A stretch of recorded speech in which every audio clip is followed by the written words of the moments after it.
Bapak dan Ibu. Mudah-mudahan dalam keadaan sehat dan tetap semangat meskipun daring. Bapak dan Ibu, seperti kita ketahui bahwa program Indonesia Pintar merupakan program presiden yang dimulai sejak tahun 2015. Saat ini sudah tahun ke-8. Artinya sebenarnya program ini sudah cukup lama terdengar di masyarakat, di satuan pendidikan, dan di dinas pendidikan. Tapi mungkin di dinas sosial dan dari Kementerian Sosial baru mungkin berapa persennya dari pemahaman terkait program Indonesia Pintar. Sejak program Indonesia Pintar diluncurkan tahun 2015 sampai dengan saat ini tentunya banyak perbaikan-perbaikan yang kami lakukan, perbaikan kebijakan, perbaikan prosedur, perbaikan sistem informasi, dan seterusnya, dan perbaikan dari segi monitoring dan evaluasi. Demikian Bapak dan Ibu, saya lanjut ke Pusat Layanan Pembiayaan Pendidikan. Tadi sudah disampaikan bahwa Pusat Layanan Pembiayaan Pendidikan merupakan unit yang ada di Kemendikbudristek di bawah Sekretariat Jenderal, dan tugasnya salah satunya adalah menyiapkan kebijakan teknis di bidang layanan pembiayaan pendidikan dan penyiapan yang lainnya termasuk penyalurannya dan evaluasinya. Di Pusat Layanan Pembiayaan Pendidikan ada 4 Pokja, yaitu Pokja Program Indonesia Pintar Dikdasmen, kemudian Pokja Beasiswa Pendidikan Tinggi, salah satunya ada KIP Kuliah, dan juga Pokja Aneka Tunjangan, dan juga Beasiswa Pendidikan Indonesia. Kami di lantai 13, Gedung C, Kemendikbudristek Senayan. Kami juga punya beberapa akun sosial media untuk mensosialisasikan program-program pembiayaan kami. Nah, untuk regulasi dan kebijakan program Indonesia Pintar sendiri, kami menerbitkan Permendikbud di tahun 2020, nomor 10 tahun 2020. Sebelumnya, ada Permendikbud yang lain di 2018 dan 2016 terkait dengan program Indonesia Pintar. Dan di tahun 2020, yang nomor 10 ini, program Indonesia Pintar sudah meluas, bukan hanya program Indonesia Pintar Dikdasmen saja, tetapi ada program Indonesia Pintar Pendidikan Tinggi atau PIP Dikti, yang nama brandnya itu adalah KIP Kuliah. Kalau untuk peraturan eselon satunya yang berisi petunjuk pelaksanaan, saat ini yang terakhir berlaku adalah yang nomor 14 tahun 2022. Tujuan dari PIP adalah meningkatkan akses layanan pendidikan, mencegah peserta didik dari putus sekolah, dan menarik peserta didik yang sudah putus sekolah agar kembali bersekolah. Bapak dan Ibu sekalian, kebetulan ini memang, sebentar.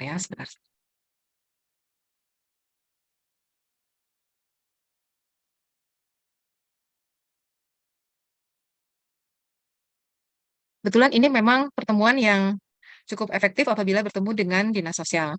Bahwa sasaran penerima PIP ini, masyarakat luas mengertinya atau pahamnya, taunya. Oh iya, program Indonesia Pintar itu bantuan untuk siswa dari keluarga miskin. Hanya itu saja. Tetapi kemudian tidak dibarengi dengan pemahaman yang cukup terkait program Indonesia Pintar. Pastilah, namanya juga masyarakat ya.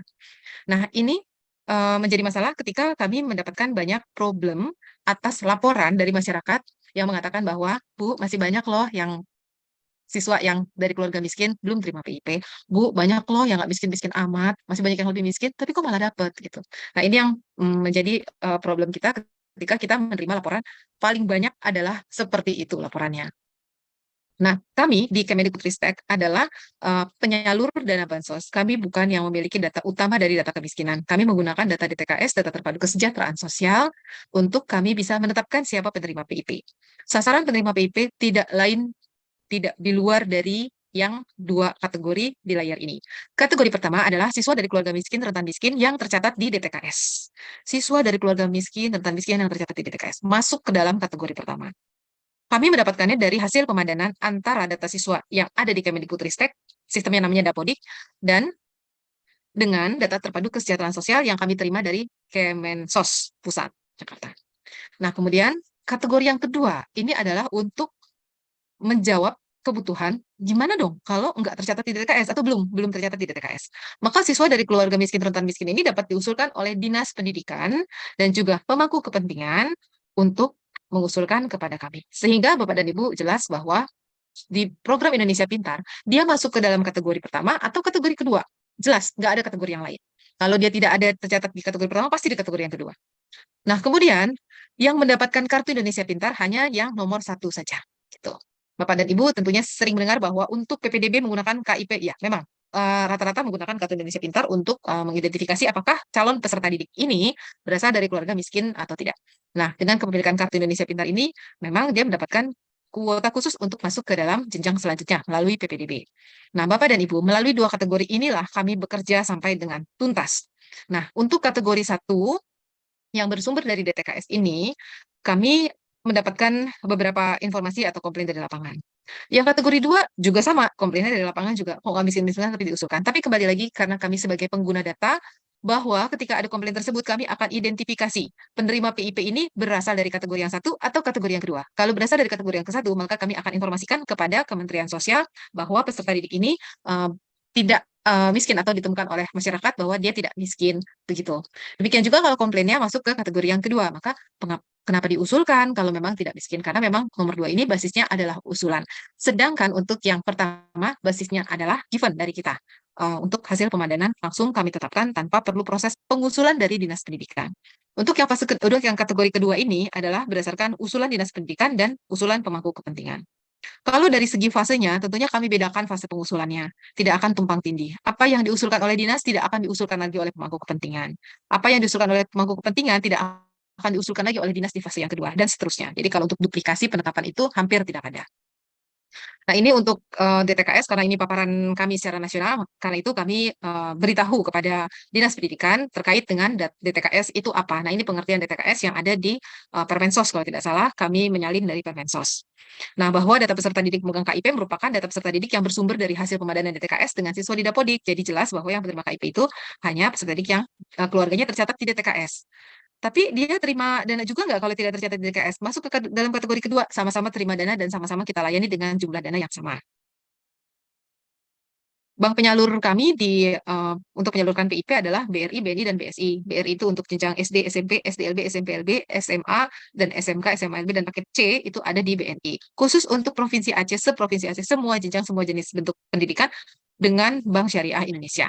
Nah, slide ini Bapak dan Ibu, slide yang kalau dibandingkan dengan DKI Jakarta, ini memang tidak ada apa-apanya. Besaran yang kami salurkan dari program Indonesia Pintar. Program Indonesia Pintar ini memang harga satuan per peserta didiknya ini memang bukan relatif kecil lagi. Relatif sangat-sangat kecil dibandingkan dengan KJP. Nah, kalau untuk SD, Rp450.000 per tahun. Dan untuk SMP Rp750.000 per tahun. SMA, SMK sama-sama 1 juta per tahun. Nah, ini sangat kecil sekali. Kami pun merasa ini sangat kecil sekali. Nah, kemudian bagaimana dengan yang sedang naik kelas pada tahun anggaran berjalan SD ke SMP di bulan Juli ini kan ada anak yang dari SD ke SMP, bikin juga anak SMP yang masuk SMA di bulan Juli ada sebagian. Nah, dia akan mendapatkan setengahnya di jenjang sebelumnya dan mendapatkan setengahnya di jenjang yang dimasuki. Misalnya anak SD itu di kelas akhir kemarin kelas 6 dia dapat 225. Ketika dia masuk ke SMP dia akan dapat 375. Demikian pula yang masuk ke SMA. Nah, peruntukan dari dana PIP ini adalah untuk memenuhi biaya personal pendidikan sesuai kebutuhan peserta didik. Apakah tercover? Tentu tidak, karena harga satuannya memang sekecil ini tidak mungkin bisa untuk mencukupi mengcover seluruh biaya personal pendidikan. Membeli buku dan alat tulis, membeli seragam, udah habis, jangan-jangan. Boro-boro untuk membiayai transportasi ke sekolah atau biaya kursus, biaya praktek, uang saku, nah itu hampir tidak mungkin. Makanya di sini disebutnya adalah untuk membantu memenuhi biaya personal pendidikan. Apabila di daerah masih ada bantuan sejenis biaya personal pendidikan, itu dipersilahkan saja untuk memenuhi, mengcover sepenuhnya biaya personal pendidikan siswa yang bersangkutan. Namun kadangkala dari pemeriksa itu sering menanyakan, Bu, ini double loh Bu sama KJP, Bu, ini double loh Bu sama KJP. Loh ya berapa dulu besarnya? Kalau pengertian double itu kan sudah terpenuhi secara utuh, kemudian ada pembiayaan lagi yang juga secara utuh, baru itu pengertiannya double. Kalau dari segi sumbernya saja mah bisa 1, bisa 2, bisa 3, bisa 5, tapi belum memenuhi secara utuh kan bisa-bisa saja. Paling itu yang saya sampaikan kepada pemeriksa apabila mempermasalahkan double dengan KJP. Ini pun relatif sangat kecil dibandingkan dengan besaran KJP. Nah, Bapak dan Ibu, untuk Kartu Indonesia Pintar ini saat ini bentuknya adalah digital. Jadi silakan dari Dinas Pendidikan mengakses Kartu Indonesia Pintar ini pada menu Kartu Indonesia Pintar di sistem kami, Sistem Informasi Program Indonesia Pintar, nanti ada penjelasannya di akhir. Di sana bisa di-download bentuknya file, image yang tergenerate apabila diklik. Nah, kemudian melalui menu tersebut bisa di-download, bisa juga disimpan di gadget, bisa di-print silakan, tapi kami tidak ada perintah atau saran untuk menge-print karena bentuknya digital. Kalau di-print ya berarti bukan digital lagi begitu ya. Nah, ini ada barcode-nya yang mana kalau ada pemalsuan itu tentunya dia bisa segera diketahui bahwa benda tersebut palsu karena bisa langsung dicek di aplikasi di Si Pintar. Si Pintar itu alamatnya nanti ada di akhir. Nah, untuk pelaksanaan program Indonesia Pintar di pusat, di Puslapdik saya dan teman-teman, di dinas di tingkat provinsi dan tingkat kabupaten kota itu ada masing-masing timnya. Tim ini, tim pelaksana PIP, tim pengelola PIP, ini ditetapkan oleh kepala dinas. Jadi bukan 1-2 orang saja, tapi ada timnya. Nah, di satuan pendidikan juga ada timnya yang ditetapkan oleh kepala satuan pendidikan. Bagaimana susunannya? Nah, susunannya itu sekurang-kurangnya ada ketua. Nah, ini sekurang-kurangnya. Jadi nggak boleh lebih kurang dari ini, dari dinas pendidikan. Nah, ada ketua, ada anggota, dan ada operator. Nah, siapa nih bedanya nih operator dengan anggota? Operator ini adalah yang bisa login dan memegang username password si Pintar, Sistem Informasi Program Indonesia Pintar yang tadi saya sampaikan. Nah, kemudian di satuan pendidikan kok sedikit? Ya memang karena orangnya sedikit, hanya ada ketua, anggota, dan operator. Apakah ketuanya ini harus kepala dinas atau kepala satuan pendidikan? Tidak harus. Bisa jadi juga eselon di bawahnya, atau bisa jadi juga wakil kepala sekolahnya. Silakan. Tapi tetap harus ada ketua dari tim PIP Dikdasmen, baik di tingkat provinsi, kabupaten kota, maupun satuan pendidikan. Nah, tugas dan kewenangannya. Dinas pendidikan ini mengusulkan peserta didik calon penerima PIP dari satuan pendidikan di wilayahnya.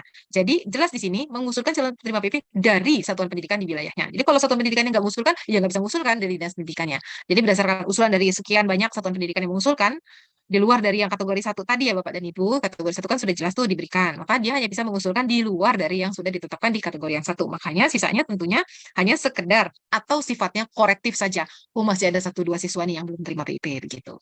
Anggaran pun kami sudah menghabiskan sekitar 80% dari kategori 1 yang hasil pemadanan antara DTKS dengan data peserta didik di Dapodik.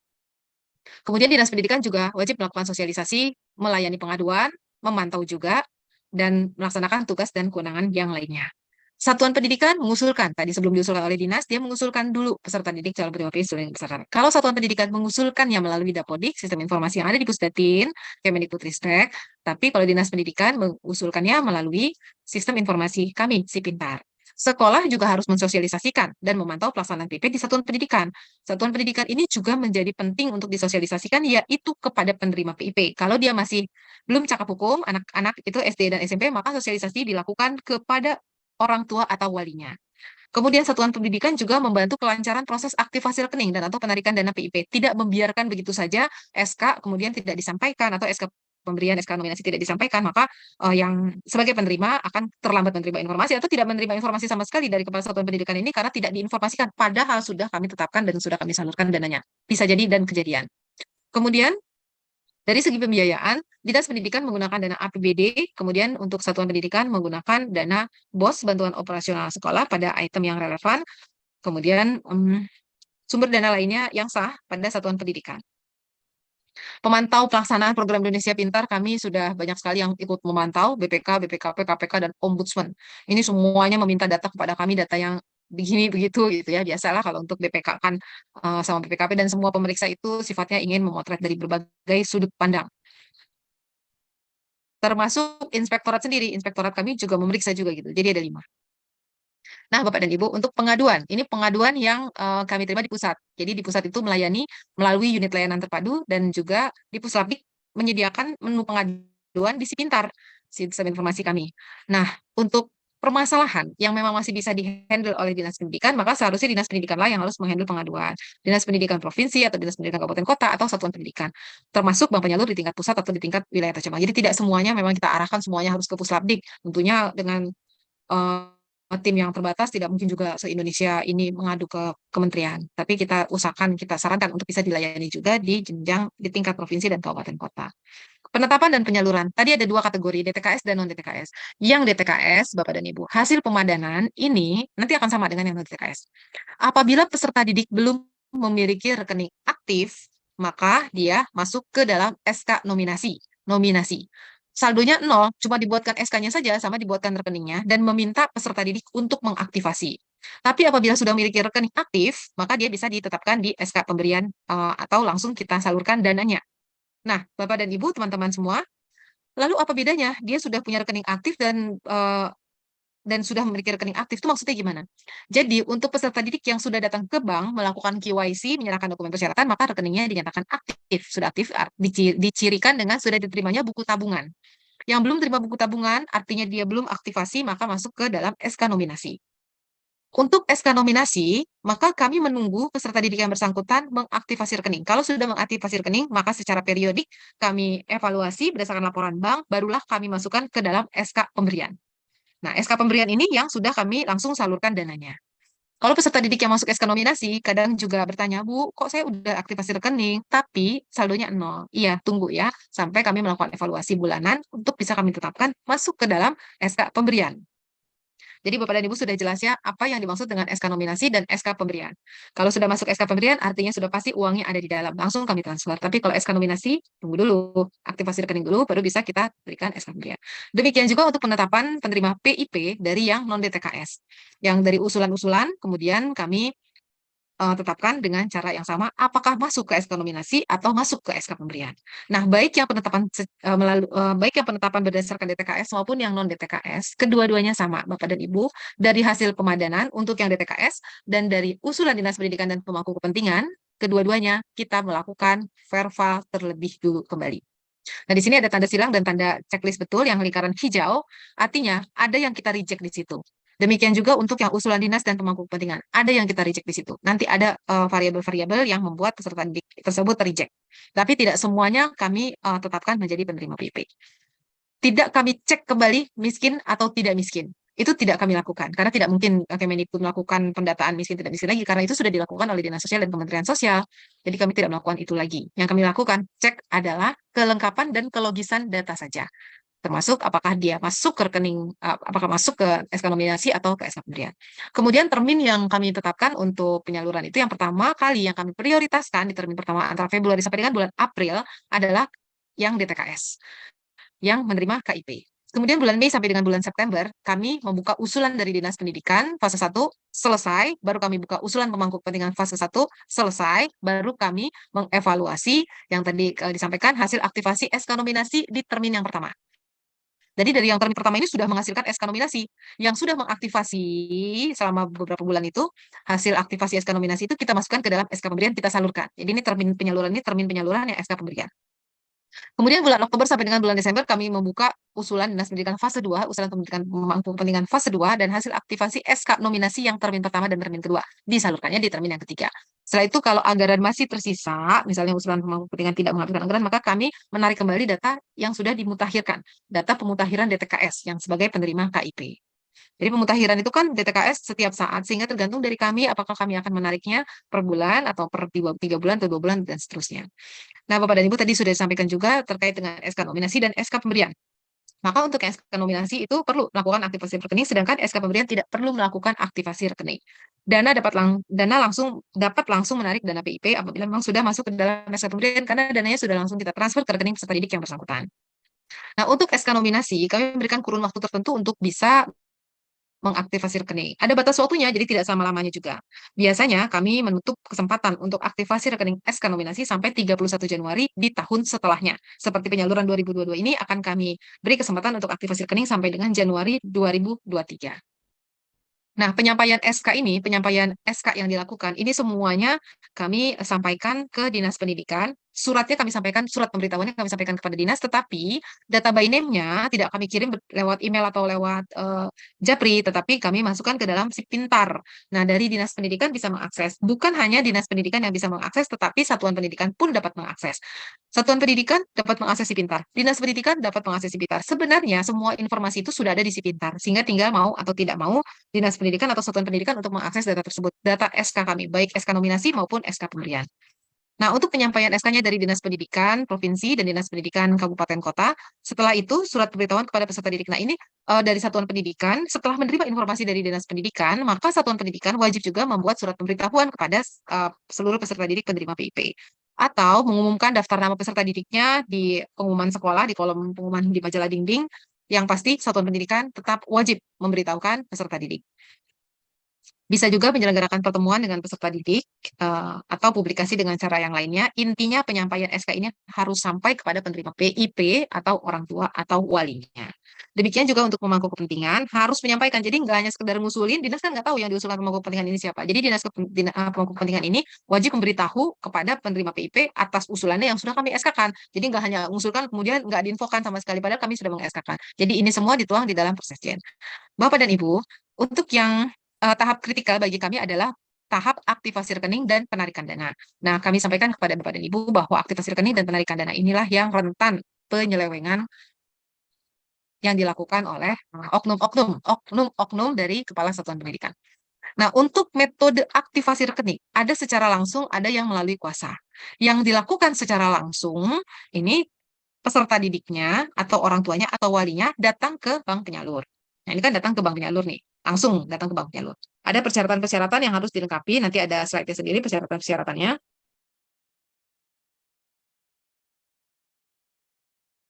Maksud. Nah, kemudian ada yang melalui kuasa. Perbedaannya yang secara langsung ini memang tidak memberikan kuasa pada siapapun untuk mengaktifasi rekeningnya ataupun untuk menarik dananya. Tetapi yang melalui kuasa ini dilakukan oleh kuasa penerima PIP, dalam hal ini kepala satuan pendidikan yang diberikan kuasa. Sebenarnya kami beberapa kali menekankan kepada dinas agar satuan pendidikan menyadari bahwa baik secara langsung maupun melalui kuasa ini keputusan dari si penerima PIP, bukan atas arahan atau inisiatif dari kepala sekolahnya. Kan namanya juga memberi kuasa. Tidak bisa kepala sekolahnya ini tolong tanda tangani surat kuasanya. Kadang-kadang orang tua nggak ngerti, langsung teken aja memberikan kuasa kepada kepala sekolah. Padahal harusnya inisiatifnya itu dari penerima PIP-nya. Dia mau menguasakan atau tidak. Kalau tidak, ya tidak perlu diarahkan. Dia mau ke bank sendiri. Begini.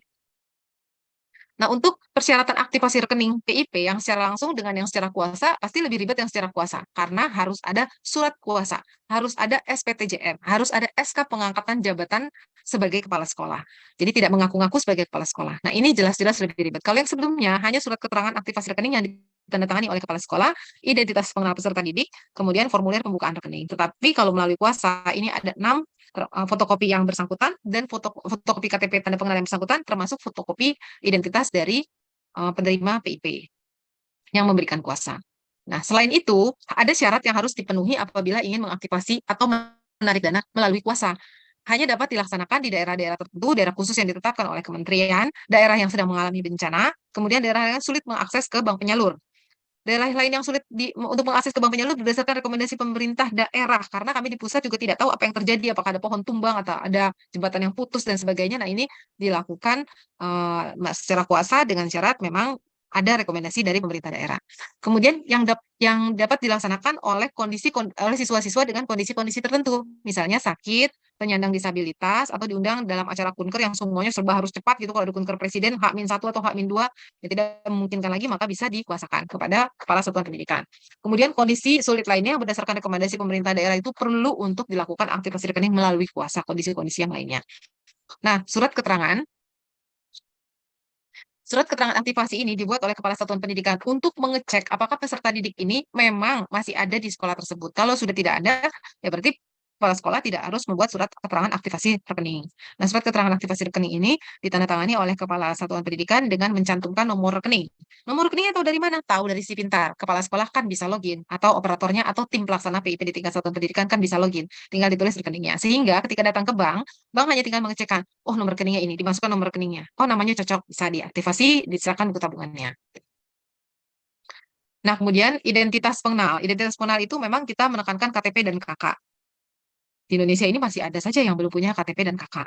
Nah, di sini kita tekankan bahwa KTP dan KK ini bisa diurus melalui dinas Disduk Capil. Jadi kalau nggak diurus, bukan hanya perkara ini keluarga dari keluarga miskin rata-rata nggak punya KTP atau KK, tapi karena tidak diurus. Jadi bukan karena alasan tersebut. Memang ada alasan seperti itu. Tapi kalau semakin tidak diurus, ya semakin tidak punya KTP dan KK. Kita juga menekankan bahwa kewajiban sebagai penduduk Indonesia punya KTP berdasarkan Undang-Undang Nomor 24 Tahun 2013 tentang perubahan atas Undang-Undang Nomor 23 Tahun 2006 tentang administrasi kependudukan Adminduk. Pasal 63 menegaskan penduduk WNI dan orang asing yang memiliki izin tinggal tetap dan telah berumur 17 tahun dan atau telah menikah dan pernah kawin, ini maaf nih salah tulis ini kawan ya, wajib memiliki KTP elektronik KTP sebagaimana dimaksud berlaku secara nasional.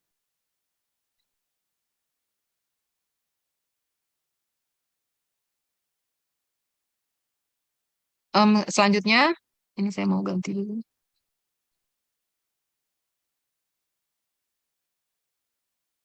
Nah, selanjutnya SPTJM yang tadi digunakan atau dibuat oleh Kepala Satuan Pendidikan untuk digunakan dalam aktivasi rekening atau penarikan dana ke bank penyalur, surat pernyataan tanggung jawab mutlak ini memang merupakan syarat untuk mengaktifasi rekening, salah satu syarat untuk mengaktifasi rekening dan penarikan dana.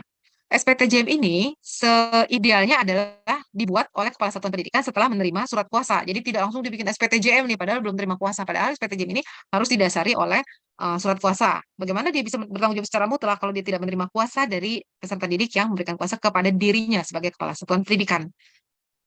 Kemudian Kepala Satuan Pendidikan juga agar memahami konsekuensi hukum sebelum menandatangani dan menerbitkan SPTJM. Dia tanda tangan dan dia terbitkan sebagai kepala sekolah, dia ini mutlak tidak boleh ditekan oleh pihak manapun. Kami sampaikan seperti ini karena ada beberapa kejadian yang memang kepala sekolah ini malah ditekan untuk menandatangani SPTJM. Nah, kemudian formulir-formulir ini memang diatur mana yang siapa yang mengisi formulir yang tadi barusan ada. Nah, ini yang nomor 3 ini, siapa yang mengisi dan siapa menandatangani. Nah, kemudian untuk penyerahan dokumen ke bank itu bisa diwakilkan. Jadi tidak bolak-balik peserta didiknya perorangan nggak perlu. Satuan pendidikan menyerahkan dokumen aktivasi rekening ke pihak bank, bisa peserta didiknya, bisa orang tua walinya, bisa juga satuan pendidikannya. Dengan syarat apabila membawa dokumen aktivasi rekening, itu kan artinya bawa dokumen siswa, ada kartu keluarga dan sebagai surat keterangan aktivasi dan sebagainya. Maka dia harus membawa surat tugas. Bank juga akan bertanya berdasarkan PKS kami, mana surat tugasnya kalau dia memang menyerahkan dokumen ini. Benar nggak ditugaskan oleh Kepala Satuan Pendidikan? Ini hanya penyerahan dokumennya saja, tetapi proses aktivasi rekeningnya tetap akan dilaksanakan peserta didik, orang tua, wali datang secara langsung. Nah, pemberian kuasa ini yang harus diperhatikan adalah pemberian kuasa harus berasal dari peserta didik inisiatif, tidak diatur oleh kepala sekolah, tidak diarahkan oleh pihak manapun. Kuasa penerima PIP merupakan kepala satuan pendidikan penerima PIP yang telah memiliki surat kuasa pelaksanaan aktivasi dalam kondisi tertentu. Nah, dan dalam kondisi tertentu dapat memberikan hak substitusi. Dalam kondisi tertentu ini misalnya lagi sakit, yang jangka waktunya lama, ya daripada nggak dicair-cairin, bisa memberikan hak substitusinya kepada salah satu guru di sekolah tersebut. Guru atau tenaga pendidikan yang berstatus PNS langsung ditunjuk, tapi guru atau tenaga pendidikan yang diangkat dan ditetapkan oleh ketua yayasan apabila bukan PNS. Kuasa penerima PIP yang artinya kepala sekolah ini hanya dapat bertindak sesuai dengan surat kuasa dan atau surat kuasa substitusi apabila gurunya melakukan aktivasi rekening dan surat pernyataan tanggung jawab mutlak. Itu semua ada formatnya di Persekjen kami, sehingga tidak boleh keluar dari situ di aktivasi rekening. Nah, kemudian selambat-lambatnya 7 hari setelah buku tabungan simpel dan kartu debit diterima oleh kuasa penerima PIP dari bank penyalur itu bisa atau wajib harus diserahkan kepada penerima PIP. Nah, peserta didik inilah yang menandatangani sendiri buku tabungannya. Jadi diberikan kuasa itu bukan yang diberikan kuasa itu menandatangani, tidak. Buku tabungan itu tetap ditandatangani oleh peserta didik yang bersangkutan.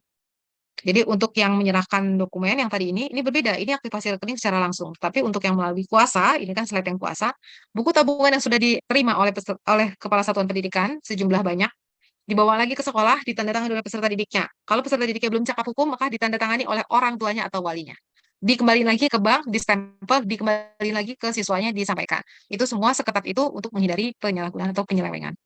Nah, format surat kuasa juga berbeda antara yang sudah cakap hukum dan tidak cakap hukum. Yang belum cakap hukum atau tidak cakap hukum, maka orang tua atau walinya yang memberikan kuasa.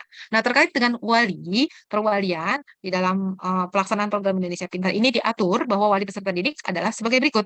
Anggota keluarga yang tercantum dalam satu kakak yang sama dan sudah cakap hukum. Kerabat atau saudara yang tidak tercantum dalam kakak yang sama dibuktikan dengan surat penerangan perwalian dari aparat pemerintah setempat. Kemudian yang C, kepala panti asuhan bagi peserta didik yang tinggal di panti asuhan dan dibuktikan dengan surat yang menerangkan perwalian dari aparat pemerintah setempat dan disetujui oleh orang tua wali. Yang jadi perhatian di sini adalah ketika ada panti-panti yang mengaku panti asuhan tapi tidak resmi. Bu, orang ini udah baik loh Bu, udah ngurusin anak terlantar di rumahnya itu ada 5. Mengurus anak terlantar tapi nggak diurusin surat perwaliannya, maka tidak bisa dia mengaktifasi rekening karena bukan wali secara resmi. Nah, meskipun dia baik sebaik apapun, tetapi kalau dia tidak mengurusi malah justru akan berhadapan dengan hukum karena bisa jadi masuk ke pasal penculikan, penyekapan dan seterusnya gitu. Ini kami ingatkan terus kepada Dinas Pendidikan dan juga Satuan Pendidikan.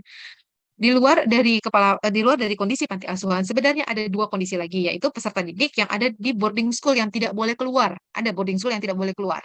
Ada juga anak penerima PIP, peserta didik penerima PIP yang ada di lapas. Lapas anak LPKA dan juga lembaga sosial LPKS, LPKA, LPKS. Nah, itu ada juga yang penerima PIP. Maka wali yang ada di LPKA, LPKS ini yang walinya itu ditetapkan oleh kepala lapas itu bisa bertindak sebagai wali.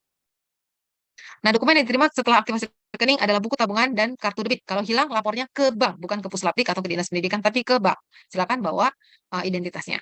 Nah, penarikan dana PIP, penarikannya dilakukan setelah rekening sipil penerima. Ini PIP berstatus aktif, artinya buku sudah ditandatangani oleh siswa, orang tua, wali yang bersangkutan. Waktu dan besaran penarikan dana sesuai dengan kebutuhan biaya personel pendidikan dan ditentukan sendiri oleh penerima PIP. Jadi nggak bisa kepala satuan pendidikan itu mengatur-ngatur tarik dana semuanya. Nanti sebagian 100 ribunya beli tas, 100 ribunya beli alat tulis, 100 ribunya beli sepatu. Oh, nggak bisa seperti itu. Semua kewenangan dari peserta didik penerima PIP yang menetapkan kapan dan apa yang dia mau beli. Nah, pembatalan KIP dan pengembalian dana. Ini sebenarnya agak sensitif untuk poin kelima ini. Baik, Bapak dan Ibu. Untuk pembatalan KIP ini dapat dibatalkan, ya, memang secara resmi KIP ini dapat dibatalkan. Untuk KIP dapat dibatalkan, kami punya pertimbangan, berbagai pertimbangan. Yang pertama adalah peserta didik yang tidak terdata lagi sebagai peserta didik penerima pada SK penerima KIP. Ingat yang tadi SK penerima KIP merupakan hasil pemadanan antara DTKS dengan Dapodik. Kalau dia sudah tidak ada lagi di DTKS, maka dia bukan atau tidak masuk sebagai SK penerima KIP. Maka KIP-nya akan dibatalkan. KIP yang sudah diterima di tahun sebelumnya, itu nomornya masih tetap sama dan masih bisa di-download di menu KIP digital, tapi statusnya sudah tidak berlaku. Bisa berlaku lagi atau tidak? Bisa-bisa saja, kalau dia masuk ke DTKS lagi. Nah, kami di Kemendikbud ini sempat bertanya-tanya juga, kadang dia masuk DTKS, terus kapan tahun dia keluar, kapan tahun dia masuk lagi ke DTKS. Nah, itu kami menemukan data seperti itu. Kemudian peserta didik yang memang secara insidental dia putus sekolah tiba-tiba atau dia nggak melanjutkan dengan berbagai alasan, itu KIP-nya juga dapat dibatalkan. Atau tiba-tiba peserta didik ini tidak diketahui keberadaannya. Kadang-kadang seperti itu, siswa ini ikut tiba-tiba neneknya ke kampung dan hilang tanpa jejak, bisa yang seperti ini juga dibatalkan KIP-nya. Kemudian tercatat sebagai data ganda. Nah, ini masih ketemu saja satu dua peserta didik yang tercatat sebagai data ganda. Namun tidak setiap tahun terjadi. Pembatalan KIP dilakukan berdasarkan hasil identifikasi oleh pihak kami, Puslatdik, dan atau berdasarkan usulan dari dinas. Jadi identifikasi itu bisa dari kedua belah pihak. Pembatalan KIP berdasarkan usulan dinas dilaksanakan oleh Puslatdik setelah mendapatkan surat penetapan usulan pembatalan secara tertulis yang ditandatangani dan distempel oleh kepala dinas. Baru kami eksekusi untuk membatalkan. Nah, ini tadi yang sudah saya jelaskan. Kemudian pengembalian dana PIP. Dana PIP bisa dikembalikan. Iya, bisa Bapak dan Ibu. Dana PIP ini bisa dikembalikan ke kas negara. Pengembalian dana PIP ke kas umum negara ini dilakukan oleh kami, oleh Puslatdik Kemendikbud, apabila peserta didik yang tidak melakukan aktivasi rekening sampai batas akhir masa aktivasi rekening. Batas akhirnya itu yang 31 Januari tahun anggaran selanjutnya. Peserta didik yang masuk ke dalam SK pembatalan KIP juga kami akan kembalikan dananya ke kas umum negara. Namun untuk peserta didik yang masuk ke dalam SK pembatalan KIP ini yang dari pengajuan dari Dinas Pendidikan. Kemudian peserta didik penerima PPO ini ada ya, yang menolak juga ada, bisa dibatalkan, bisa dikembalikan dananya. Kemudian yang tidak diketahui keberadaannya, meninggal dunia, putus sekolah, tidak melanjutkan. Ini semuanya bisa dikembalikan dananya apabila ada usulan pengembalian dana. Apabila tidak ada usulan pengembalian dana, kami secara sepihak dari Kemendikbud Ristek ini tidak bisa serta-merta, oh anak itu putus sekolah menurut kacamata kita. Oh tidak bisa, semua harus dari Dinas Pendidikan yang mengajukan.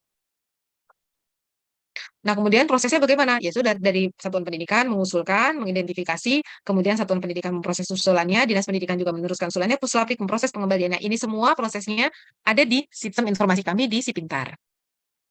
Kemudian harus diperhatikan juga apabila sudah mengajukan pengembalian dana PIP ke kas negara, kadang-kadang pernah juga kami temukan pengajuan ini sudah berproses sampai ke Puslapdik, tapi ternyata setelah kami cek di bank saldonya sudah nol, malah ditarik, artinya nggak konsisten. Katanya mau mengembalikan, tetapi ternyata dananya di saldonya sudah tidak cukup.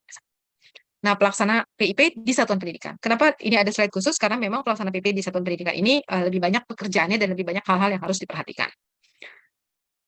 Satuan pendidikan apabila lalai dalam mengupdate variabel-variabel mandatori seperti NIK, NISN, tanggal lahir, nama ibu kandung, dan status layak PIP. Maka meskipun dia miskin sekalipun dan ada di DTKS dan data terpadankan, tetapi kalau gara-gara NIK-nya tidak valid dukcapil atau nama ibu kandungnya diisi asal-asalan, maka dia bisa jadi gagal untuk ditetapkan menjadi penerima PIP. Nah, itu yang harus banyak diperhatikan oleh kepala satuan pendidikannya. Karena itu kalau setiap ada komplain, kami selalu mereverse proses ini. Sebenarnya anak ini tidak dapat PIP itu karena apa? Itu semua ada jawabannya. Karena apa? Padahal dia diusulkan, padahal dia ada di DTKS, atau padahal dia nikahnya udah cuma gara-gara tanggal lahirnya tidak logis. Anak SMA tanggal lahirnya menunjukkan baru balita misalnya. Nah, itu kami reject juga semuanya. Data-data yang harus diperhatikan oleh satuan pendidikan ini penting. Kami mengetahui secara valid, kami yakini secara valid baru kami terapkan. Karena memang dari pemeriksa-pemeriksa ini mencari-cari kesalahan sampai dengan variabel-variabel yang kelolosan, misalnya tidak valid dukcapil tapi tetap kami salurkan, nah itu menjadi temuan dari pemeriksa-pemeriksa. Nah, ini variabel-variabel yang tadi saya sampaikan, NIK, nama, kelas, NISN, tanggal lahir, lahir PIP, nama ibu, jenis pekerjaan orang tua, diusulkan sebagai penerima PIP, tetapi jenis pekerjaan orang tuanya di Dapodik ini ditulis wira swasta kategori pedagang besar. Ya repot, kami juga tidak punya alasan untuk menetapkan. Nah, nama-nama penulisan-penulisan yang menurut kami ini tidak bisa atau tidak dapat diterima adalah yang pertama tidak diisi pastinya. Nama peserta didik tidak mengandung arti. Misalnya nama peserta didik huruf I 5 angka 5 digit I misalnya, nah seperti itu pasti kami buang. Kemudian nama ibu kandung tidak diisi atau tidak mengandung arti. Nama ibu kandung itu pernah atau banyak bahkan ditulis almarhumah. Atau ditulis juga nama ibu kandung, misalnya kan saya Sofi, nama ibu kandungnya Ibu Sofi misalnya, atau Sofi lagi ditulis di sana. Nah, itu yang kami juga akan drop. Atau mengandung angka, ini astagfirullah, memang masih ada yang menulis nama ibu kandung itu dengan 123. Itu memang keterlaluan banget sih. Nah, kemudian tanggal lahir juga menentukan bahwa di luar dari usia 6 sampai 21 tahun, kami akan reject, tidak bisa ditetapkan menjadi penerima PIP. NISN yang terlalu panjang atau terlalu pendek atau ganda, NIK kosong terlalu panjang, terlalu pendek atau ganda pun kami akan reject. Nah, sistem informasi program Indonesia Pintar yang tadi saya sampaikan dapat diakses oleh Dinas Pendidikan dan Satuan Pendidikan, ini bentuknya seperti ini. Bisa dari laptop, bisa dari tablet, bisa dari HP. Nah, si Pintar ini sudah berbagai instansi yang connect, yang meminta connect, baik dari aplikasi, minta login, ataupun komunikasi pertukaran data antar database atau host to host atau web service. Nah, ini kami layani semuanya. Selanjutnya, login sekolah ini bisa ngapain aja? Nah, bisa macam-macam, bisa cek penerima KIP, bisa cetak KIP digital, dan juga wajib menyampaikan KIP ke penerima KIP. Kemudian cek penerima PIP, baik SK nominasi maupun SK pemberian, setelah itu menyampaikan SK penerima. Dan ada satu lagi, konfirmasi pencairan. Kalau memang sudah aktivasi rekening, maka sebaiknya di si Pintar ini mereka klik lagi, meskipun kami terima informasi laporan dari bank penyalur, dia sudah aktivasi atau belum, tapi dari pemeriksa ini memang menginginkan ada konfirmasi juga dari penerimanya bahwa dia memang betul sudah mengaktifasi rekening. Nah, Bapak dan Ibu, kami juga punya medsos, akun medsos di Instagram dan TikTok. Ini sudah beberapa video kami upload dan viewersnya atau followersnya sudah lumayan. Kami menekankan kepada hal-hal yang penting, kami sajikan dalam bentuk yang menarik sehingga bisa mudah dicerna dan menarik untuk di-share kepada grup-grupnya mungkin ya, pada teman-temannya, di grup guru atau di grup kepala sekolah. Nah, penetapan dan penyaluran Bapak dan Ibu ini sih sebenarnya sangat rigid sekali ya, karena bahan untuk Dinas Pendidikan Provinsi dan Kabupaten Kota. Jadi sebaiknya ini saya skip saja. Pentahapan-pentahapan ini sudah kami informasikan kepada Dinas Pendidikan Provinsi, Dinas Pendidikan Kabupaten Kota, dan juga Satuan Pendidikan. Bahwa SK nominasi sudah pernah kita evaluasi sampai dengan 4 tahap, 30 Juni, 31 Juli, 31 Agustus, 30 September. Mana yang aktivasi sudah kita masukkan ke dalam SK pemberian. Demikian juga untuk yang usulan dari dinas, baik yang fase 1 maupun fase kedua, sudah kita juga tetapkan, baik yang SK nominasi maupun SK pemberian. Nah, ini merupakan data yang kami sudah salurkan sampai dengan bulan September, yaitu kepada 12 juta siswa 414.210 dengan dana 6,5 T, dan saat ini sedang proses pemindah bukuan dari sejak tanggal 10 kemarin sampai dengan tanggal 25 untuk memproses pemindah bukuan tambahan lagi kepada 2.864.918 siswa dengan total 1,7 triliun. Bapak dan Ibu, sekian informasi atau paparan dari saya. Terima kasih atas perhatiannya. Assalamualaikum warahmatullahi wabarakatuh. Saya kembalikan lagi ke moderator Mas Fajar. Terima kasih.